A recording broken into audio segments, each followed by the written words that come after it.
Hi guys, my name is Rachel and today I will be going over what you need to know before going to Boston College orientation.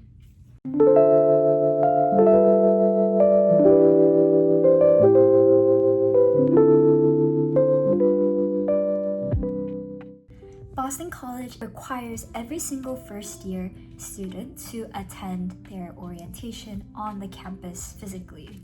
It's usually held throughout the month of June and July.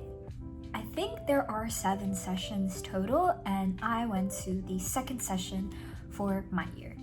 The orientation usually lasts 3 days, so you arrive on Sunday, and then it's Monday, Tuesday, and that's pretty much it. My first tip on what you should know before going to orientation is what to pack.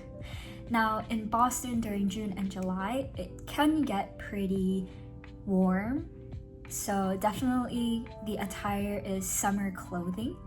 I think another great tip is to bring some kind of hoodie or jacket because it gets super cold in the dorms that we stay in.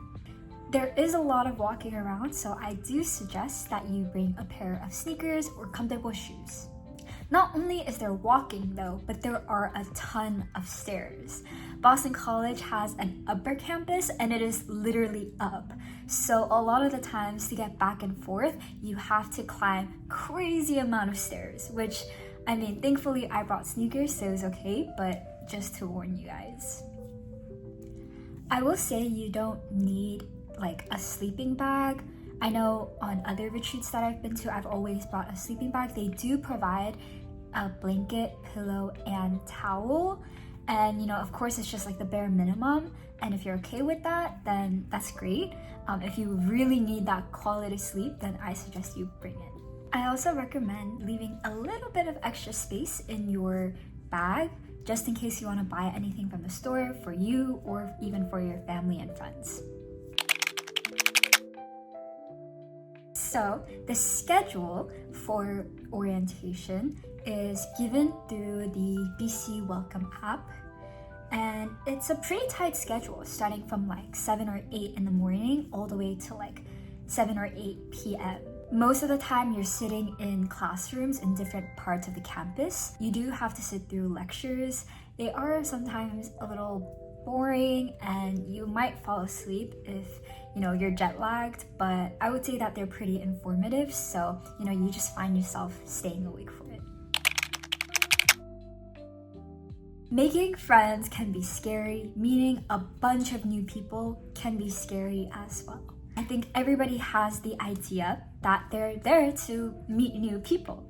So sometimes people will just randomly come up to you and say their name, major, where they're from. That's totally normal, and so you should do it as well. Even in the elevator or when you're just walking by, you can say hi to them. Like, all of that is kind of expected in this new environment for incoming freshmen. Once you do make friends, you do have the option to walk across the street from where we're staying, and there's like different shops. Like, there's an ice cream shop, there's a convenience store, there's acai bowls that you guys can eat at night, and I think that's a very fun thing to do. Another thing is that the orientation leaders do force you to talk and get to know your group members. So I think that's great. And sometimes you will meet with other groups and kind of meet their people as well. So it's a very encouraging environment to talk to new people all the time. So for classes, I was most worried about this because nobody gave me any instructions on what to do, what to think about, what to look for. And I think that's okay.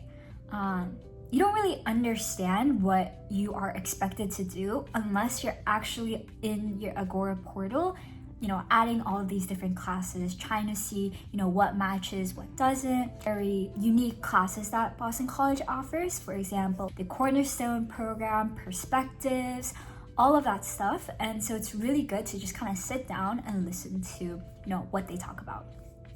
You do get a summer advisor, and I asked my orientation leader and other orientation leaders around me. They were such a great help, telling me all the different kinds of opportunities that you can take, professors you should kind of avoid, and so it was great. One thing I would make sure is to think about what requirements you've already fulfilled, whether that's through like AP or maybe even dual enrollment, IB. Keep your mind open to the different ways that you could possibly fulfill these requirements that you might not even expect. Honestly, my favorite part about orientation was definitely the orientation leaders. The entire time they were just so hyped, so encouraging, so excited to be there, and I think that made me happy to be there, and I think it kind of gave me a little bit of hope that I'm going to really enjoy this next year. When they talked about their own experiences of different clubs, programs, friends, roommates, it gave me more excitement to enter this next year.